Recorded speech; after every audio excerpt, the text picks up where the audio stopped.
So like I said, alhamdulillah, I'm very blessed to have had Taalay as an older brother who set such a wonderful example for me. If you don't mind, if I've got time, I've got one or two more stories I'd just like to mention.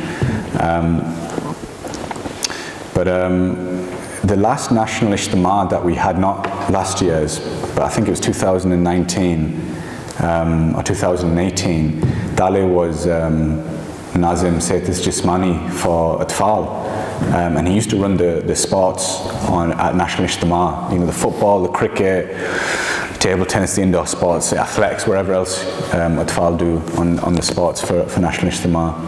And he asked me to help him just with the running of the day-to-day sports, whether it was officiating, refereeing, setting things up.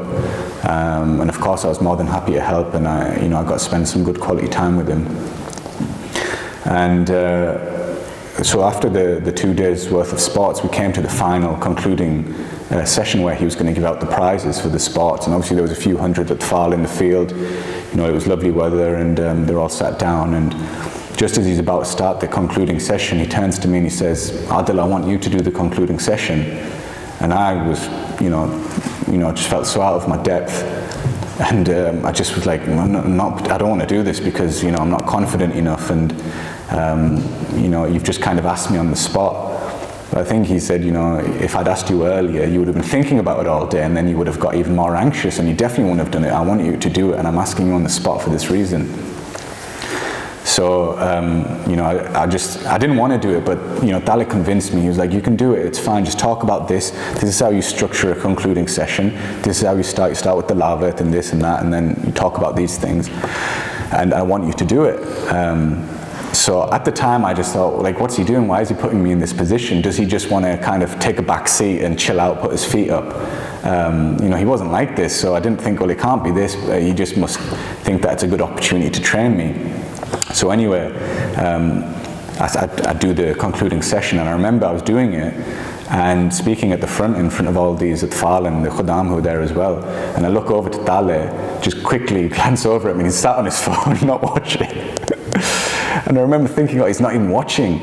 But then I look back and I realized I was so nervous that I think if I'd looked over and he was glaring at me, just sat there listening to every word, that would have made me even more nervous. And I think he knew me so well as a brother that he knew that if I just sit and stare at him, it's just going to cause him to get, more nervous, and I don't want that for him. So I think he was, looking busy on his phone. I'm sure he was doing some other stuff, but I think he didn't want to put any extra pressure on me. So I always thought it was really strange that he made me do that, but afterwards he said, Mubarak, that was a really good job, and he praised me, and I felt, I felt like it was a really worthwhile exercise for me to do. And I look back now and I think, that was the beginning of my process of doing more and more Jamaat work, because since then I've taken on more roles and responsibilities on a local or a regional level, as I'm regional guide now. And public speaking is something that's really important and something you should all start to develop in yourselves. The Jamaat do this from when you're a young tifl, when you do tilawat and speech and azan in front of all of these people. And what you don't realize is that in comparison to your peers at school, you're head and shoulders above them in these areas. There's very few that I could point out at school who had the confidence that maybe Taalay or myself or someone from the Jamaat who was used to speaking in front of people had in comparison to us.